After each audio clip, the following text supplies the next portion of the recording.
Good evening, everybody, and welcome to Better Love and Sex. I am your host, Devi Ward, certified tantric healer, authentic tantra educator, and author of Shake Your Soul Song, A Woman's Guide to Self-Empowerment Through the Art of Self-Pleasure.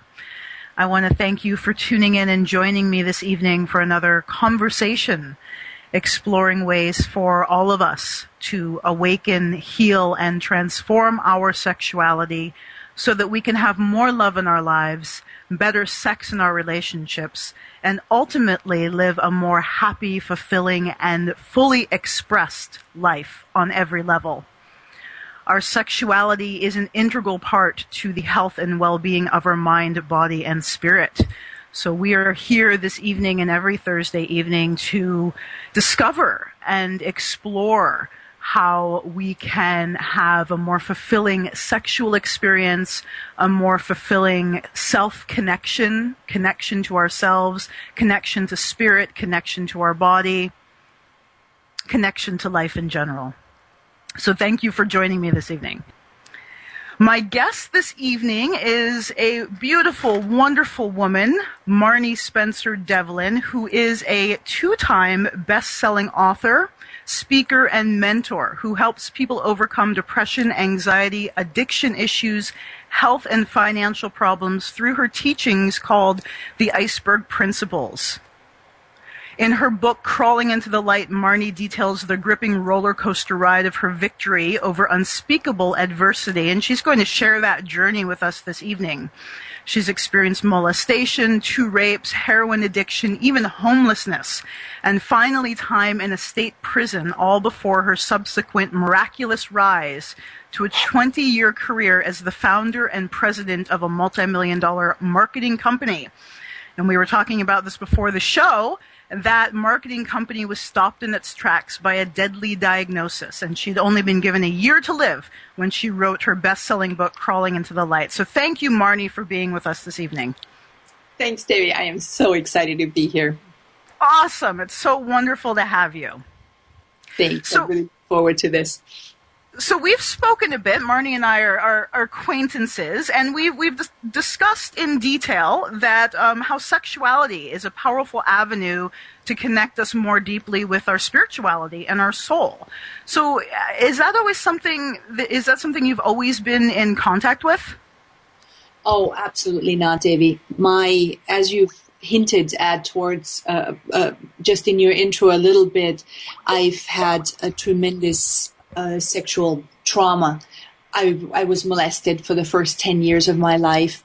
And, one reason why molestation is such a bad, such a heinous thing is because it happens to children right during the time when they're supposed to be forming the concepts in their brain for safety, for personal safety, or for self-worth. All these concepts are supposed to be forming, the neural nets are supposed to be forming, and they're interrupted by the sexual abuse, so they really just can't form, and it's not something that you can really do later on.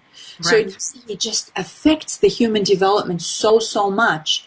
And then for myself later on, I was raped twice. I was only 12 years old when I was raped the first time.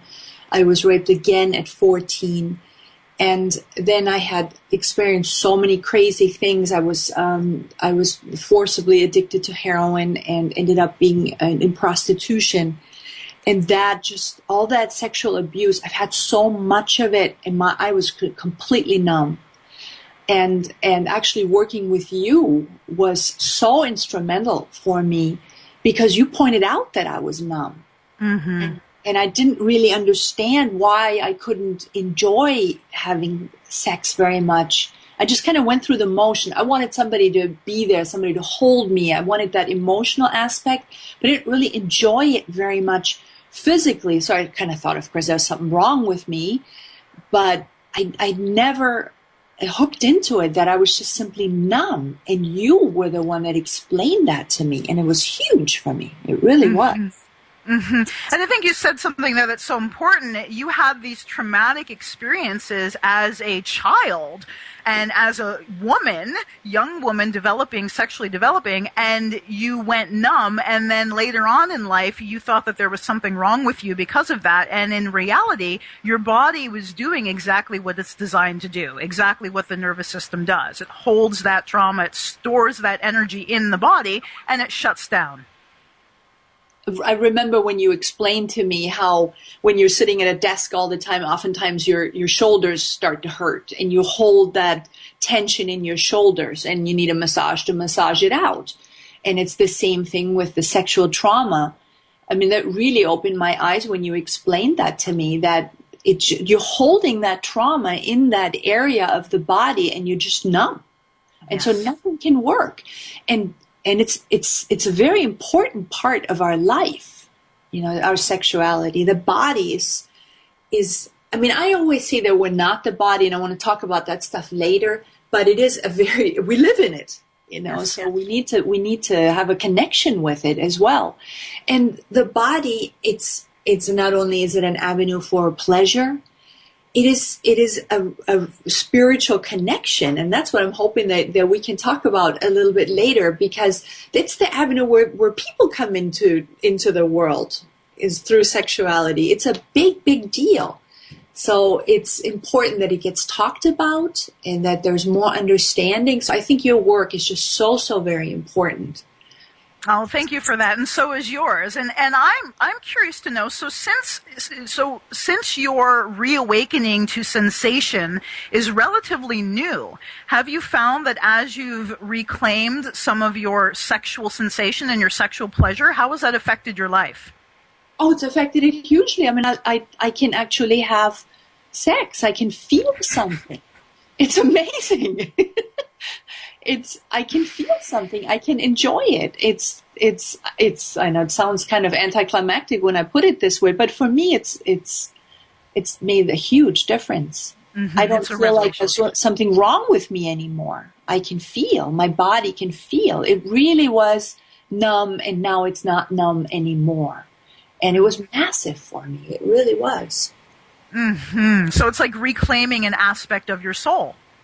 It's not even reclaiming, it's claiming it in the first place. I never had it to begin with. I never had that emotion or that feel, and that emotion is the wrong word. I never had that sensation. I never knew what it could feel like. It just didn't feel like anything. It wasn't anything grand.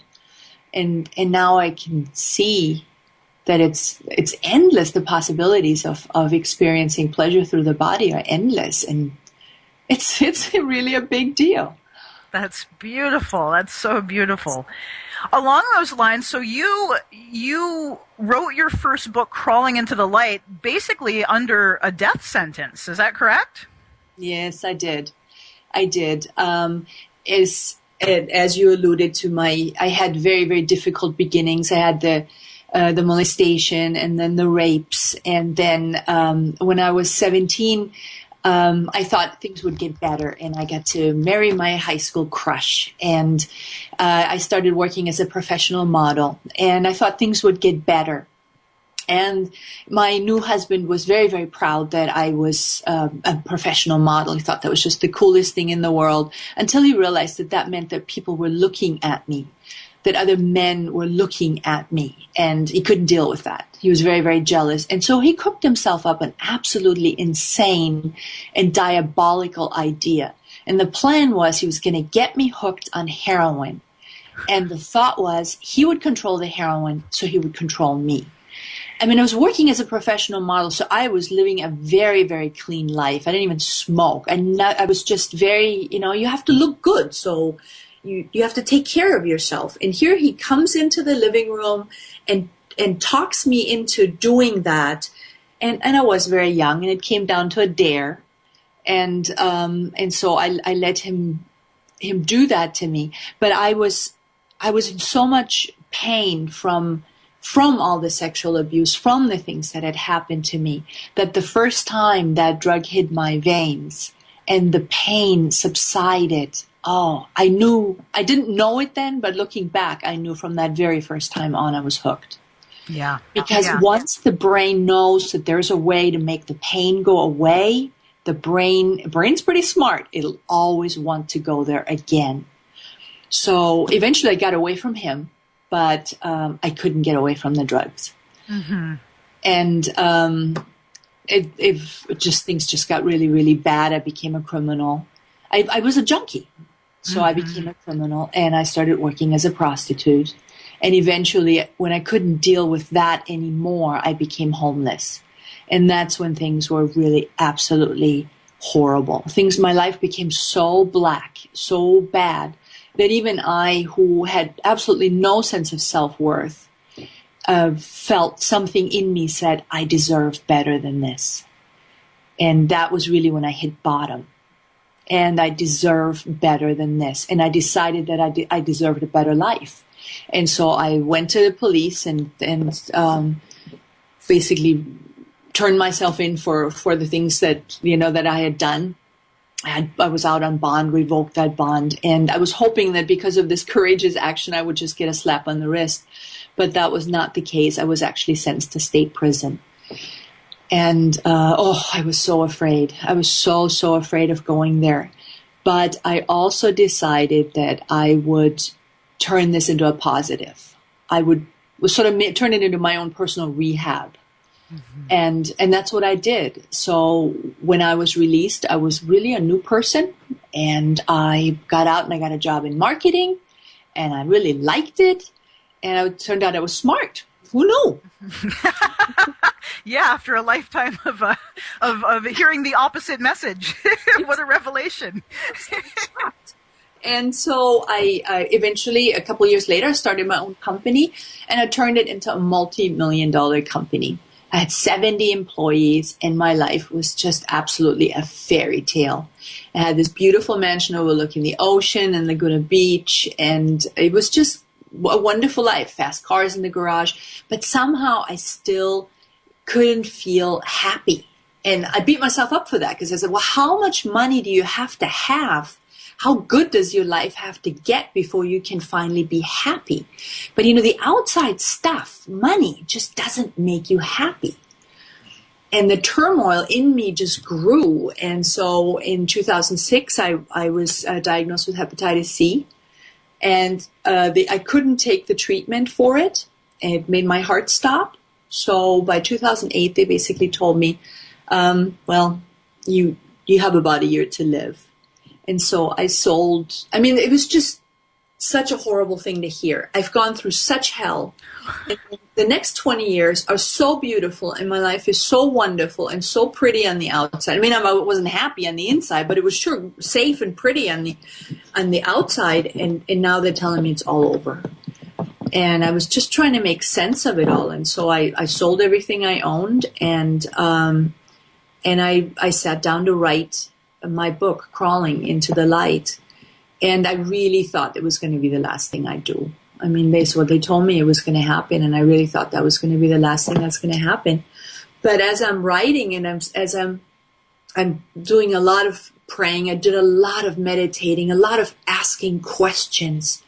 And I guess I asked the right questions, and I received some answers. And I came across this concept that I call the Iceberg principles. And it's a concept that illustrates who we are as human beings and why life gets to be so difficult sometimes and what to do about it. And it was so paradigm shifting for me that I suddenly instinctively knew that my life wasn't over. I knew that my life was just beginning, and that certainly has been the case. So instead of dying, obviously I didn't die. Here I am. I wrote another book, and that's what I've been doing the last couple of years then. That is such an incredible story, Marni. I mean, it's awe-inspiring that you literally, it's like the rags to riches story. I mean, oh my God, talk about finding your way and personal empowerment and overcoming and triumphing, and then, wow, then getting a diagnosis that you're going to die in a year and writing this incredible book. So tell us about the Iceberg principles, Marni. Well, the big revelation that I really had is that everything happens for a reason. And that was kind of what my big revelation was, and that led to the iceberg principles. And I realized that all the things that had happened in my life, all the terrible things, the molestation, the rape, the drug addiction, everything happened for a reason. So they really kind of became my biggest assets in life. And I came across this revelation of the iceberg principles, and so I'm saying that human beings are very much like icebergs. And you know what an iceberg looks like, right, Debbie? Yes, most of it is on the surface, but underneath the water, the parts that you can't see are immense. Exactly. So there's actually a ratio for this, and it's 4% sticks up at the top, and 96% is what's emerged. And I challenge anyone to take a glass with water and put an ice cube in it, and see how very little shows on top, and how much is submerged and is essentially invisible with an iceberg. And so what the iceberg principles are saying, that human beings are very much like that, meaning the part that shows in the mirror, the part that's sitting in the chair right now, your body, your mind, everything that's physical about you, that's in this dimensional world, is the little 4%. But who we really are is consciousness. Who we really are is the presence that we are. And that is 96% of who we really are. That little 4% is just the physical part of it, and the 96% is meant to express in the 4%. Problem is that most people don't even know that they're mostly consciousness. They don't know that they're connected to something so much bigger. They think that their body, their mind is all that there is to them. And so as a result, they feel that they're not connected to anyone. They're basically alone. And it's a dog-eat-dog world. It's a survival of the fittest. And so we're in this constant competition. We compare ourselves to others. And when you compare yourself, you always come up short, because you're always going to find somebody who's better or faster or smarter or whatever, in whatever category you're looking. And so that means you're not the fittest. And so what does that say for your survival? So on that ego level, we always feel that we're not as good as everybody else. But there's more to us than the ego. There's more to us than the body. So we need to figure out, I say everyone is here for a purpose. Everyone is here for a reason. And we need to figure out what is in the 96%. What is it that we are meant to express? What is it that what's our purpose in this life? And when we find that, everything opens up. Everything changes. So sorry, go on. No, that's what the iceberg principles are about. So that's just to answer that question. So that is, and I'm sorry I interrupted you. I was so excited about it, because that is the $1 million question, right? What is my purpose? What am I here for? That's what we all yearn to know, what it is we are meant to express and what it is we are meant to contribute to life, the mark that we are meant to leave here on this planet in this incarnation. So how do we go about finding that? Well, I tell you, if you're just already asking that question, you already really are quite a bit ahead of most everyone else. Most people are living so much on the surface. They're only aware of this little 4%. They don't even realize that they have a purpose in this life. They think they're just here just to make it through somehow, and they're just here to live and then die, and that's it. So just to ask, what is my purpose? Why am I here? That's already a great big step in the right direction. But the way to figure it out is really not that difficult. We have the physical part of us, and that's got physical DNA. Well, I say just how and the physical DNA describes who we are. It tells you your height, your hair color, your eye color. It describes your physical characteristics. Well, the 96% has a type of DNA too. I call it the spiritual DNA. And that's really the part that defines who we are. Because everything that defines us isn't really visible if you think about it. What defines us it's our character, it's our personality, and it's our talents, it's our gifts, it's our likes and dislikes, it's our strengths. All those things define who we are, but that's really invisible. So that's our 96%. So in order to figure out what we are meant to do here individually is you figure out what is it that you're good at? Where are your strengths? What is it that you love to do? And you develop that and you hone that. And the things that you don't like to do so much, the things that you're not that good at them, leave them be. You're not meant to do them. We are meant to do the things that we're built to do. And by nature, that would have to be the things that we're best at, that we love to do the most. That's how we figure out our purpose. So what if you don't know? Like, what if you're like, okay, well, I like watching television and drinking beer. Like, that's really what you like to do, you know? But there's so much more talent, you know, that's often buried, I think, for people when we do kind of lose hope and we lose connection, then we numb out, right? We just kind of go dull. And so how would we go about reconnecting to that little voice inside, or reconnecting to inspiration? I think you hit the nail on the head. People go numb because we don't ask ourselves when we grow into this world with teenagers, okay, what are you going to do with your life? We don't go with, okay, what are you best at? What is it that you love to do? We go with what's a job that you can make the most money at, or what's the education that you can afford? We basically pick, there's little boxes that you have in front of you, and you can pick the box that's least horrible to you, or you go into a box that your parents told you should go in. And you pick a box and you squeeze yourself into that box, and you don't fit into that box necessarily. Most people don't fit into those little boxes, and when you sit in something long enough and it cuts off your arms and your legs, you just go numb. Yeah. And those are the people then that say, and I've actually recently had that experience. I always ask people, okay, what is it that you'd love to, perfect world, you have all the money in the world, money is not an option, anything. What is it that you would most love to do? And I hear, I would just like to just sit and do absolutely nothing.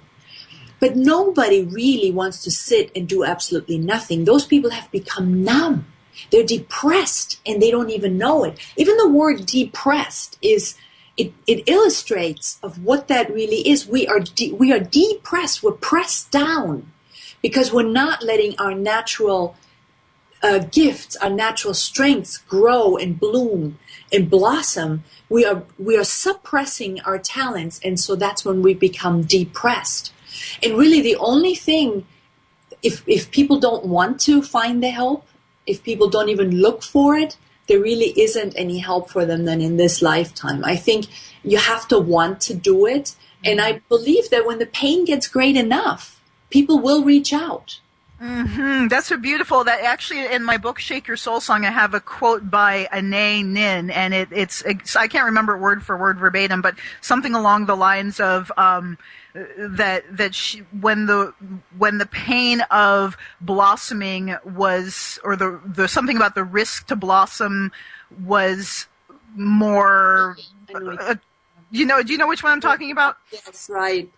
Like the risk of staying in the bud becomes greater than the fear of blossoming, or something like that. Or the pain of staying in the bud becomes greater than the risk it took to blossom. There we go, everybody.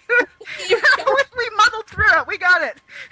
Something about staying in the bud and blossoming. But yeah, absolutely. The pain's got to be too great. It's got to, and that's what the point it comes to, is that the pain has got to be so great that we're willing to risk to cross that boundary, to cross that line, to actually confront our fear and do whatever it takes to begin awakening. Or at least to ask the right questions. Yes. I mean, when people come to me, that's what I help with. It's depression, which is exactly that, suppressing your natural talents. It's anxiety, which is just that underlying feeling that something's not right. And it comes from because you're not doing what you're meant to be doing in the first place. Addictions. The only reason, the underlying reason for all addiction, regardless of what it is, doesn't matter what the drug of choice is, whether it's drugs or alcohol or food or cigarettes even. It's always just to alleviate pain, underneath pain. And it's that pain of not doing what you're meant to be doing. When you discover what you're meant to do, the pain goes away. The depression goes away. The anxiety goes away. All those things just go poof. Because you're suddenly in the flow. You're doing what you're meant to be doing. The reason I know this is because that's what happened with me. All those things went away. I'm no longer an addict. I'm no longer struggling with those kind of things. I'm no longer depressed, struggled with depression for years, particularly, like I was saying, I was a multimillionaire and I had to live on antidepressants to help me cope with my existence. It's when you're not doing what you're meant to be doing, when you're not connected to your 96%, that's when you're in pain. I always say you're in pain because you live a life that's too small for your destiny. So in your opinion, bringing it back to better love and sex, what role does our sexuality play in reclaiming part of that 96%? Well, we have to find ways to get in touch with our 96%. We have to connect those 4% to the 96% in order to be whole. One way to do this is meditation. I think it's very important for everyone to connect. Meditation doesn't have to be this big, big deal. People hear that word and they run screaming. They're like, or people say, I've tried it before, it didn't work for me, so that's it. Meditation is really connecting to the inner voice. It's taking time for yourself to sit where you do nothing else but to listen for your own gut feelings, if you will. That's what it is. So we need to connect them together. And there's many ways, many practices of connecting the 4% and the 96%. And one of them, a very powerful one, is sex. Sex is basically connecting the 4% and the 96%. It's a spiritual connection. And how powerful that connection is illustrated by the fact that during sex that's the only time that a soul can enter this dimensional realm. That's how we become pregnant. It has to be through that. That's the only avenue that a soul can enter this dimensional realm is through sex, which tells you what a powerful avenue sex really is to connect the dimensional and the non-dimensional world. Mm-hmm. So it's through that. It's actually through the union of the masculine and physical energies is when conception starts. That's true. That is absolutely true. Yes. Yeah. The union. Do that. The yin and yang, the feminine. That's when everything becomes whole. Yes. Yep. The two halves become whole. Yes. And that's when you have that's when you create an avenue for a soul to travel into this realm. And it's extremely pleasurable. The 96% is where all the joy and all the harmony and all the wonderful things reside, because everything is just it flows there. So when we have that ability to connect to that through sex, and our bodies can help us with that. Mm-hmm. So they just think it's bad, or that's just so asinine. It's so difficult. Yet many people struggle with that. They think sex is bad, our bodies are bad, and then they wonder why they're in pain. And yet it's interesting because you talked about, the way to connect with our purpose and the way to connect with this, greater aspect of ourselves, this 96%, is our gut feeling, our body's wisdom, our physical intuition. And in order to do that, we need to actually be in the body. We need to be present and connected to the body in order to access that guidance. Yes, absolutely. Absolutely. Yeah, you have to realize that yourself, your presence in that body, to be awake in that body. And that's where that connection comes between the dimensional and the non-dimensional. Is that what you're talking about? Well, yeah, absolutely. Well, and I know for me, so as a survivor of trauma, I spent most of my life disassociated from my physical body, and I'm sure you can relate to that as well. I mean, that's the way that's the way trauma functions in the nervous system and in the body, is that we disconnect and we disassociate, even to the point of sometimes not even remembering, having periods of time that we don't remember. And often, one of the main ways in which I work with women is helping them reconnect with their body. That's, again, it's a function of not just severe sexual trauma, but just also a function of the trauma of living in a culture that teaches us that sex is wrong and dirty, that causes us to disconnect with our pelvis and disconnect with our genitals and disconnect our heart from our genitals and disconnect our heart from our sexuality. So we have to actually get back into the body. We have to breathe into the body and feel the body in order to begin allowing that. My personal belief is that intuitive wisdom, the body has its own wisdom, right? And that intuitive, like non-intellectual wisdom is part of that 96% communicating to us and through the body. Absolutely. And I mean, that's what you do in your private counseling, which I took, and it was absolutely life-changing for me. But you connect these two things together. And I mean, yeah, you mentioned it in your book too, and I wanted to mention also and call out again the cultural part of it. It doesn't just have to be sexual trauma, although that is so unbelievably widespread that it's mind-blowing. I know more people that have been molested than I know people that have not been molested in all the people that I know. I mean, and that's mind-blowing to me. Yeah, but, and then the statistics are 1 in 3 girls. Yeah, and I think it probably is even more than that. Mm-hmm. It's even more than that. It's so widespread. It's unbelievable. And but then, as we just said, it doesn't only have to be the trauma part of it. It also is very much a cultural part of it. We here in America are very, very suppressed. This country was built on suppression, the Puritans and all that.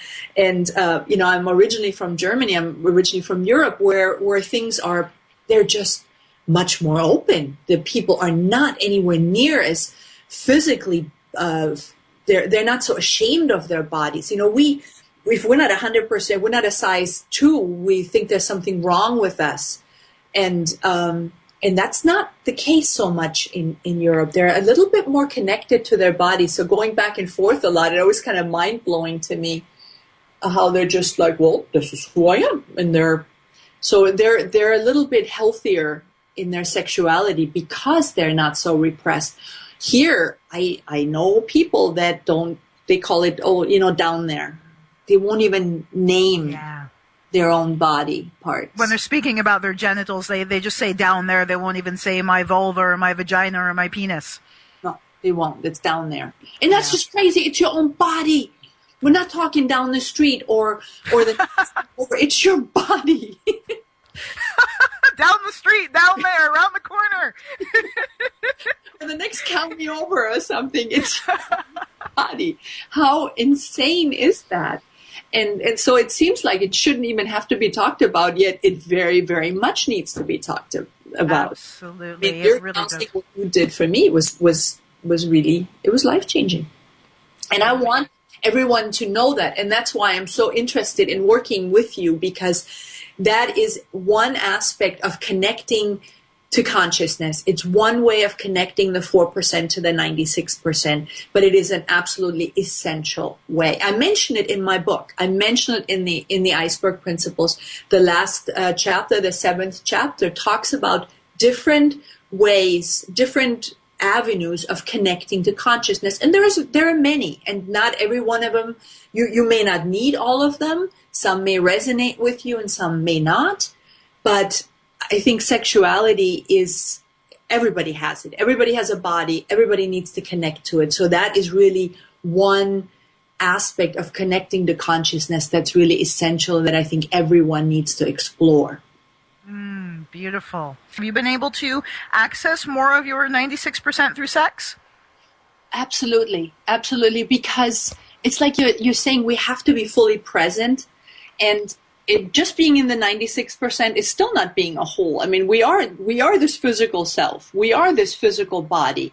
And although that's not all of who we are, it's only 4%, but it's still, in order to be fully whole, you have to have all of it. You have to have the body. The body is, that's the thing that we're most aware of.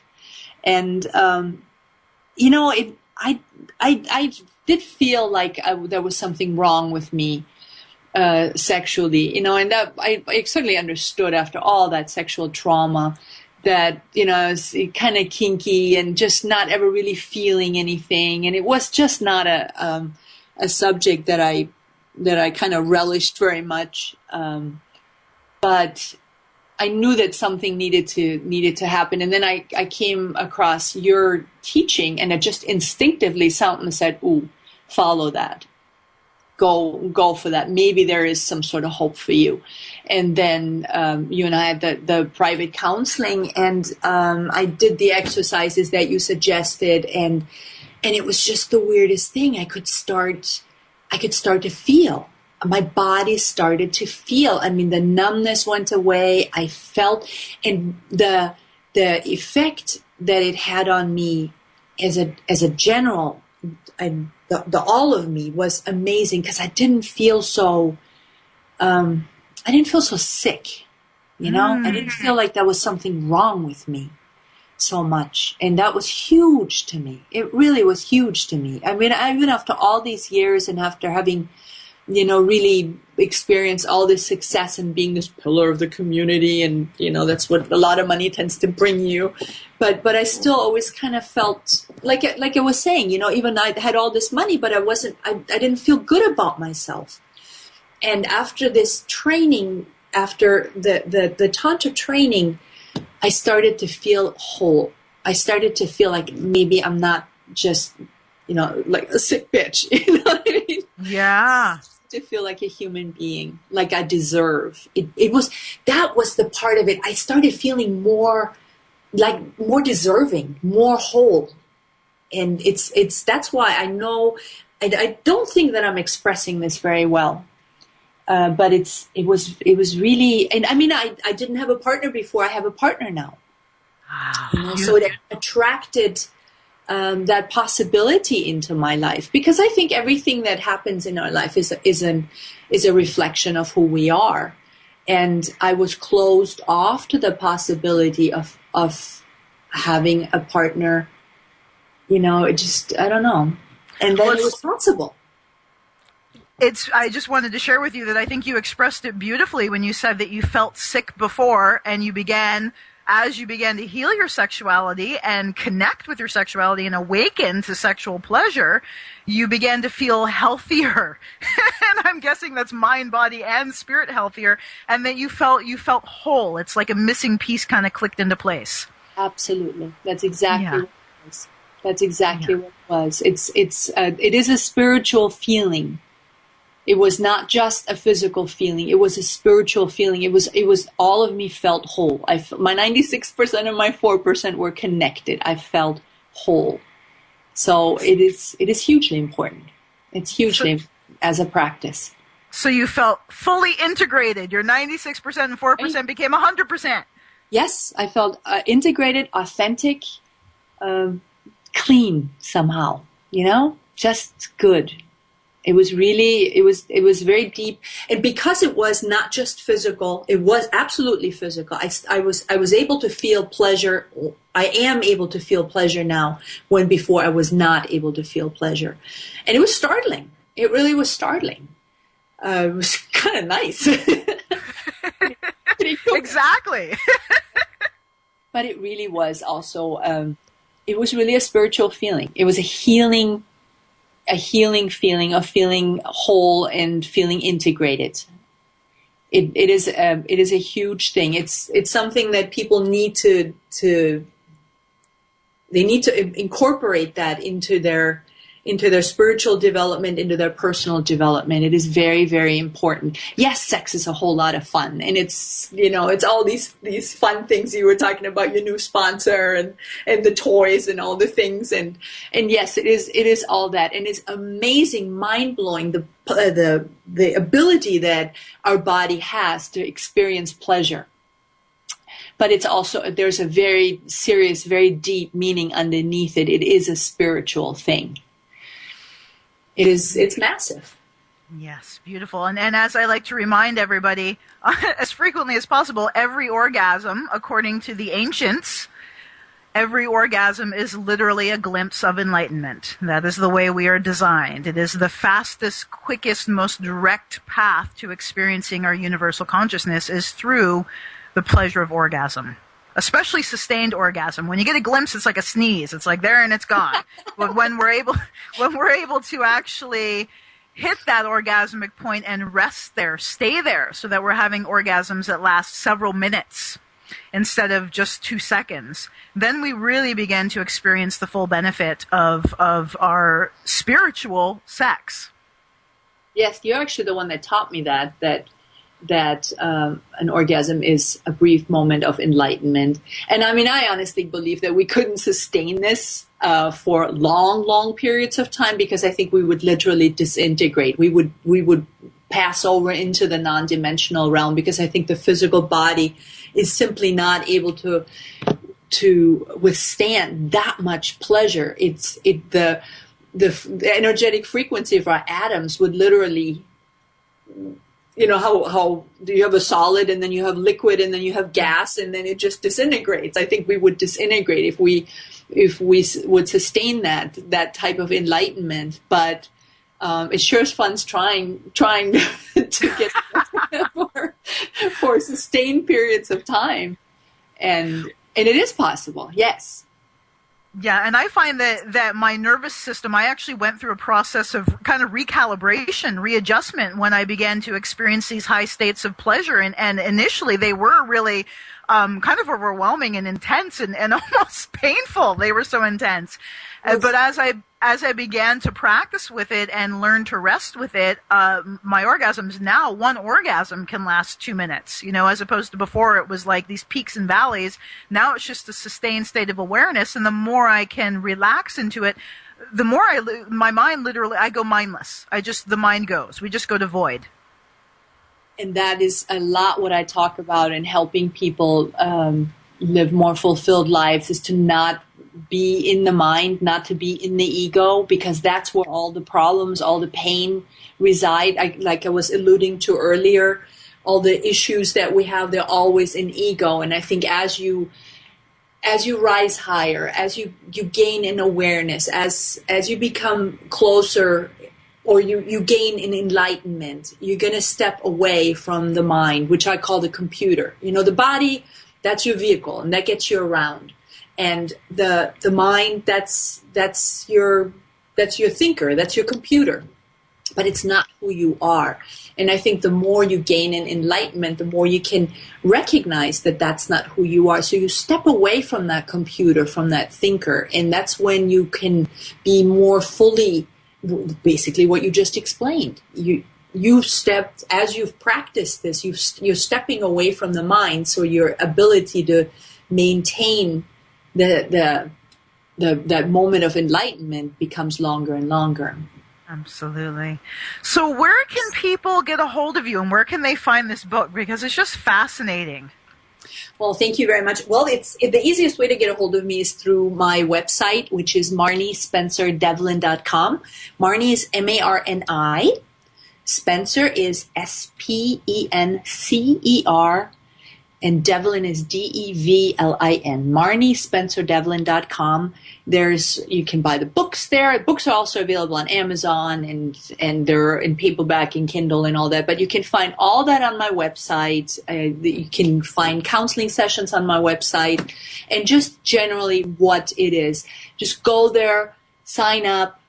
I put out weekly articles that teach all this stuff about the Iceberg principles and about coming closer to our consciousness, about connecting the physical, the 4% to the 96%.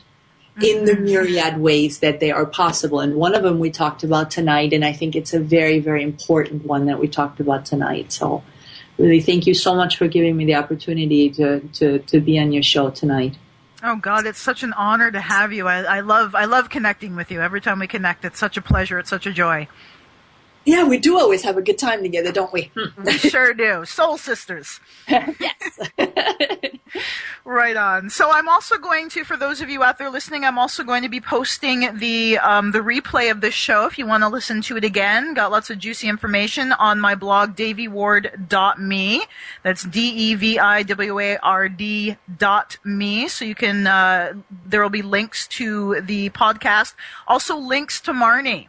So we're going to have a beautiful picture of Marni. She's so gorgeous. I know that's why you're a model, or I know why you were a model, because you're so gorgeous. So links to her website, links to all of her offerings, and then a link to the podcast as well. And I also want to remind you to go ahead and leave us a review of the Better Love and Sex with Devi Ward show on iTunes. Next Thursday, next week, is my birthday. Yay!